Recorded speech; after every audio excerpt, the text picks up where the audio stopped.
Tonight, abortion blockbuster. The unborn human is still a human being. I believe that the mother's right outweighs the potential life of the fetus. The Supreme Court hearing over a case that could overturn the 1973 Roe v. Wade decision, legalizing abortion in America. You're arguing that the Constitution's silent and therefore neutral on the question of abortion. No, not much has changed since Roe and Casey. Plus, Mr. Vice President, great to see you again, sir. Our CBN News exclusive with former Vice President Mike Pence. I don't know if President Trump and I will ever see eye to eye on that day. All this and more tonight on Faith Nation.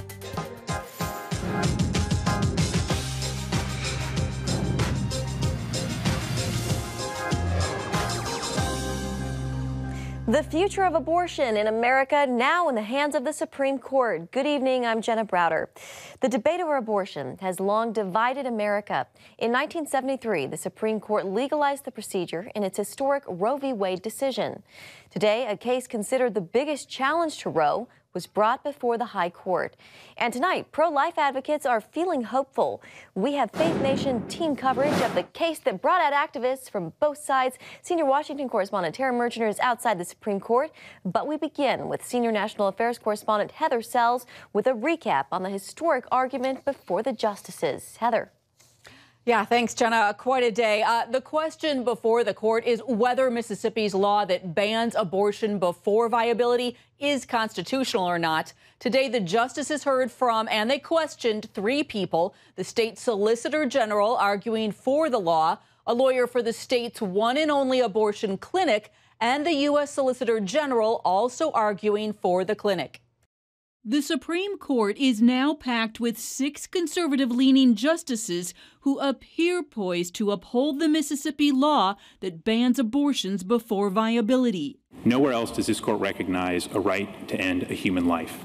Mississippi Solicitor General Scott Stewart argued the court should get out of the business of crafting abortion policy and return it to the states. The Constitution places its trust in the people. On hard issue after hard issue, the people make this country work. Abortion is a hard issue. In Roe v. Wade, the court declared a right to abortion can be found within the right to privacy, stemming from the 14th Amendment. Stewart argued that abortion is not part of the Constitution. A right to abortion is not grounded in the text, and it's grounded on abstract concepts. What's not clear is whether the court will do away with Roe and its other groundbreaking abortion case, the 1992 Casey v. Planned Parenthood decision. It's why much of the arguments focused on stare decisis and whether this is the moment to break with precedent. Some of the justices worried aloud about public perception. The newest ban that Mississippi has put in place, the 6-week ban, the Senate sponsor said, we're doing it because we have new justices on the Supreme Court. Will this institution survive the stench that this creates in the public perception that the Constitution and its reading are just political acts? They're going to be ready to say, no, you're just political. You're just politicians. And that's what kills us as an American institution. Julie Rickleman with the Center for Reproductive Rights defended Roe before the court, arguing primarily for women's liberty. For a state to take control of a woman's body and demand that she go through pregnancy and childbirth with all the physical risks and life-altering consequences that brings is a fundamental deprivation of her liberty. Justice Sotomayor asked about poor women who suffer medical complications with unwanted pregnancies. Stewart maintained that's why the states should decide.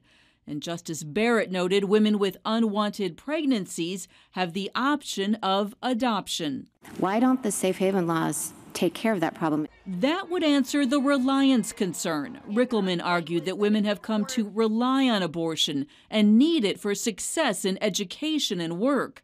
Justice Kavanaugh pursued questions relating to what he called neutrality and said the court shouldn't be forced to pick sides. They say that the Constitution is neutral on the question of abortion, the text and history, that the Constitution's neither pro-life nor pro-choice, but leaves the issue for the people of the states or perhaps Congress to resolve in the democratic process. The court's conservative majority appears to want to uphold the Mississippi law, but how it will do so is unclear. Previously, the court has said that women have a right to abortion until 24 weeks or when the fetus is viable. But now the court may do away with that standard. Still, it may or may not overturn Roe entirely. A decision is expected next June or early July, just months before the midterm elections. Many believe it will be one of the biggest political issues in 2022. Jenna.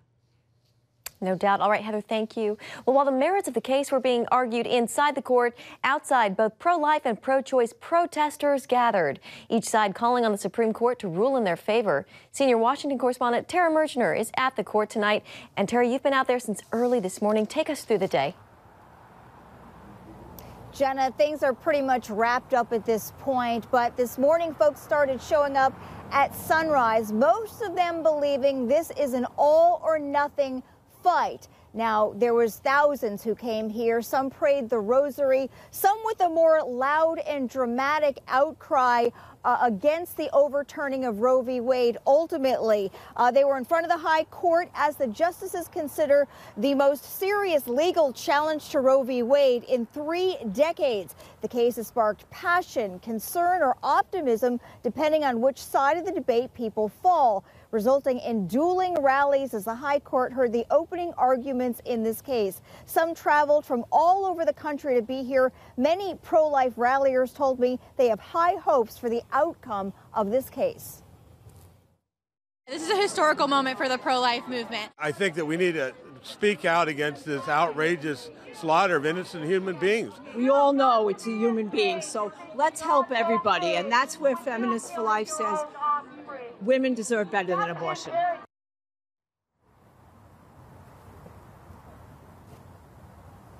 Whether fearing for the end of Roe v. Wade or hoping for it, both sides do agree there is no middle ground on this issue.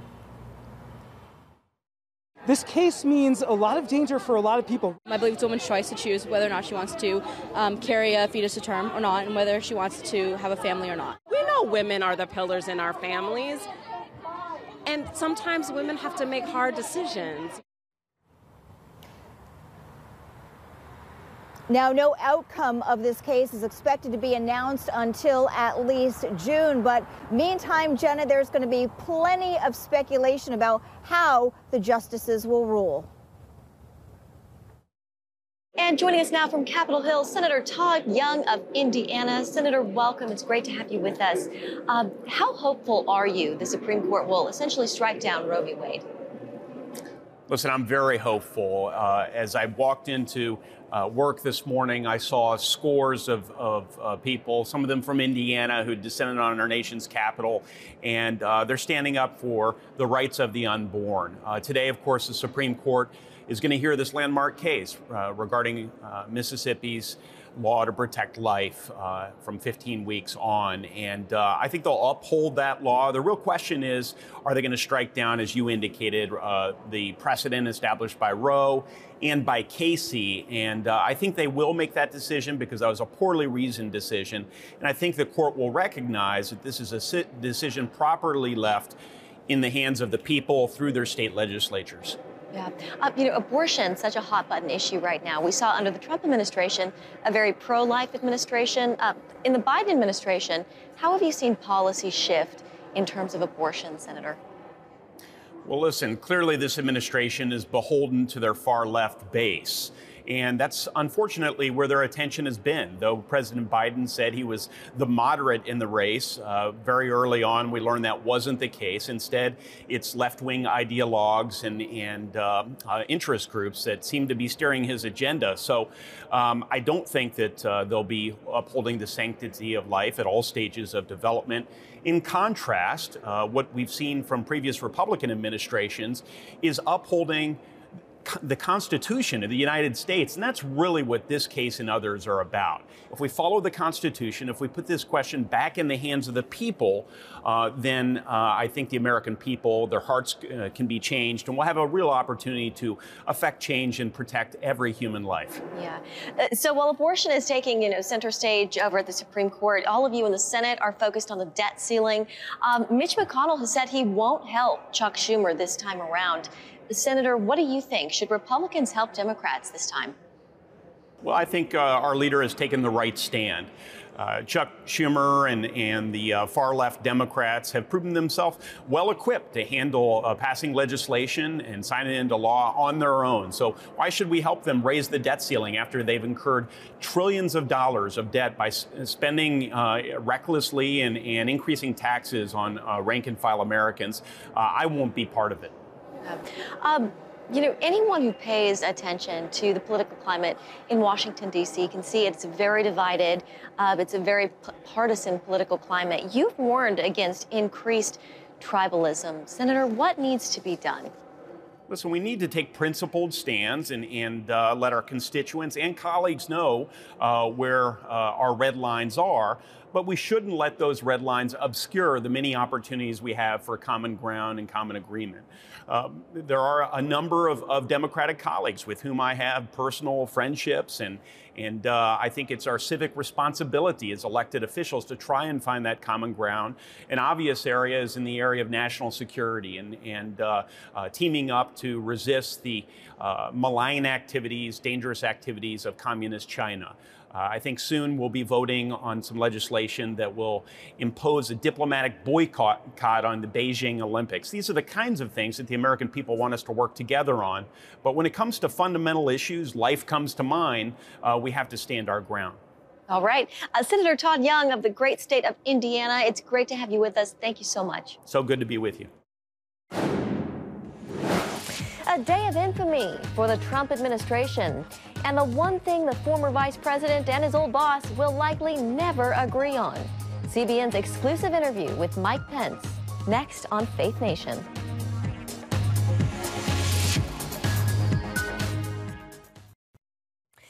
Welcome back. Former Vice President Mike Pence expressing confidence the Supreme Court will take a stand for life, saying he thinks the 3 justices appointed during the Trump administration will be the ones to make the difference. The former vice president sat down with our CBN News chief political analyst David Brody to discuss today's Supreme Court case. He also addressed the anger directed at him over January 6th and what his future holds. For Mike Pence, the battle to reverse Roe v. Wade goes back decades to his time as a congressman. I'm Mike Pence, I'm from Indiana, and I'm pro-life. Now, years later, the former VP and millions of faithful pro-lifers are more hopeful than ever.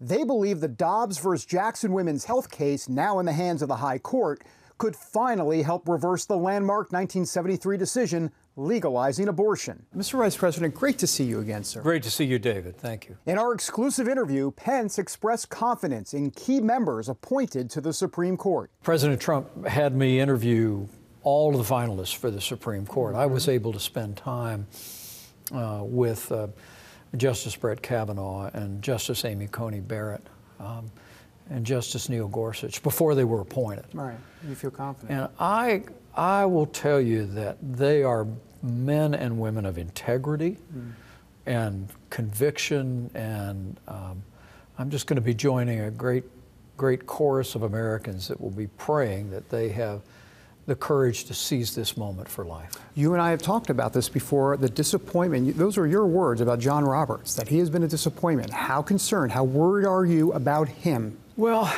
I have been disappointed in the Chief Justice from time to time.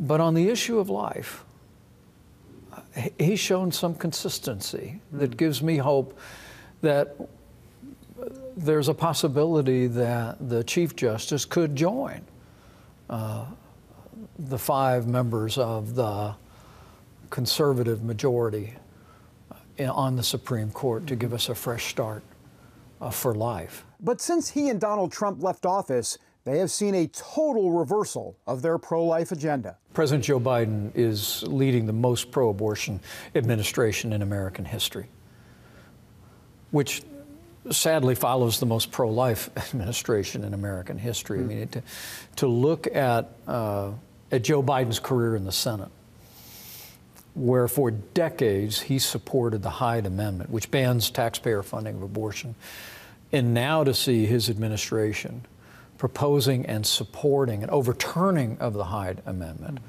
and taxpayer funding of abortion, I think is a betrayal of aspects of his career that were admirable, but have now been set aside as he does the bidding of the radical left that's in charge in the House and in the United States Senate. Since Pence left office, he's been under criticism by a segment of Trump supporters for his role in certifying the 2020 election results on January 6th. People have called you a traitor. I need you to respond to these folks because this is a consistent thing that I hear every single day. On January 6th, I said that I believe there were irregularities about which I was concerned.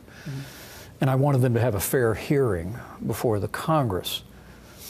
But from the founding of this nation forward, it's been well established that elections are to be governed at the state level. And that the only role the Congress has is to open and count the electoral votes that are submitted by states across the country. No more and no less than that. And you know, in January of 2017, I took an oath to support and defend the Constitution of the United States.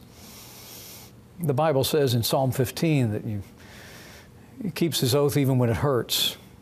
And on that day, I could relate to that sentiment. But I wanted to keep my oath to the Constitution.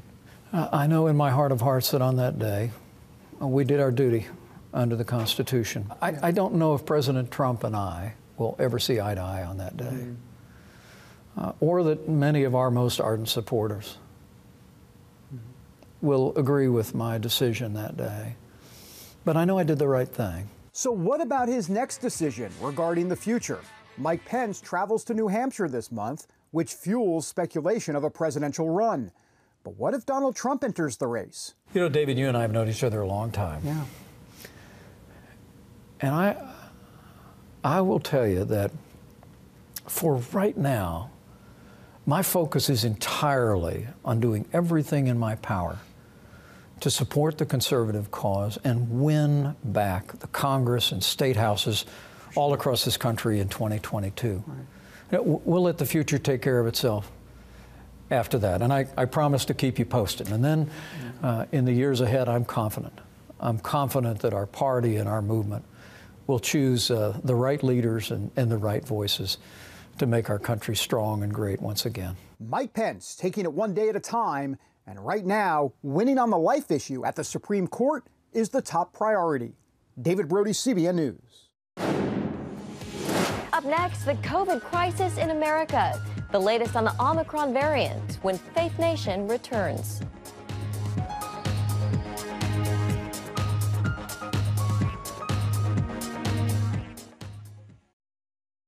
Merry Christmas, everyone! I have been invited to a Christmas party at Joy's house. But Gizmo needs your help. Oh dear, look at the invitation. Be prepared to tell us about your favorite Christmas tradition. It is so difficult to pick a favorite. Gather together with Gizmo's friends as they help the little robot pick a favorite Christmas tradition. Then you and I can pick my very favorite one of them all. Join the Superbook Club and get Gizmo's Christmas Party Dilemma, plus 2 copies to share with others, all for your gift of only $25. And as a bonus, receive a copy of The First Christmas Storybook just for joining now. Gizmo's Christmas Party Dilemma is filled with songs, crafts, and even Gizmo's own version of The Night Before Christmas. While stories from Superbook danced in their heads. Bring kids the true meaning of Christmas this year with Gizmo's Christmas Party Dilemma. Act soon and receive a copy of The First Christmas Storybook as our way of saying thanks. To the coronavirus crisis in America, the first confirmed U.S. case of the Omicron variant has been found in California. It comes as the CDC steps up screenings of international travelers. People coming into the country will now face testing at airports in New York, Atlanta, Newark, and San Francisco. The CDC also updating testing guidelines, now requiring international travelers to be tested 1 day before their flight. Along with the U.S., today Saudi Arabia and South Korea also announced their first Omicron cases, joining around 20 other countries already fighting the variant. So what do Omicron symptoms look like? The South African doctor who first detected the variant is offering some insights. She says most symptoms are extremely mild. Patients report feeling tired, having body and headaches, and a scratchy throat. But unlike other variants, only a few have dealt with a sore throat, cough, or loss of taste and smell. Meanwhile, bottlenecks in global supply chains continue to threaten the holidays. Today, President Biden promised to untangle those backlogs and keep store shelves fully stocked, saying a partnership between the government and some of the world's largest retailers will help. His plan to strengthen supply chains includes extending port hours and eliminating fees on truckers carrying gas, food, and medicine. California docks report seeing significant progress. Containers sitting in port have been reduced by almost 40%. But the president did admit not everyone will be able to get what they want in time for the holidays. I've also spoken with the CEOs of UPS and FedEx, which are on track to deliver more packages than ever. Now, I can't promise that every person will get every gift they want on time. Only Santa Claus can keep that promise. Though the supply chain easing up some is good news for many, the country is still facing its highest inflation in 30 years. Still ahead, one word that carries two big stories. Merriam-Webster's Word of the Year packs a punch. This year's pick next.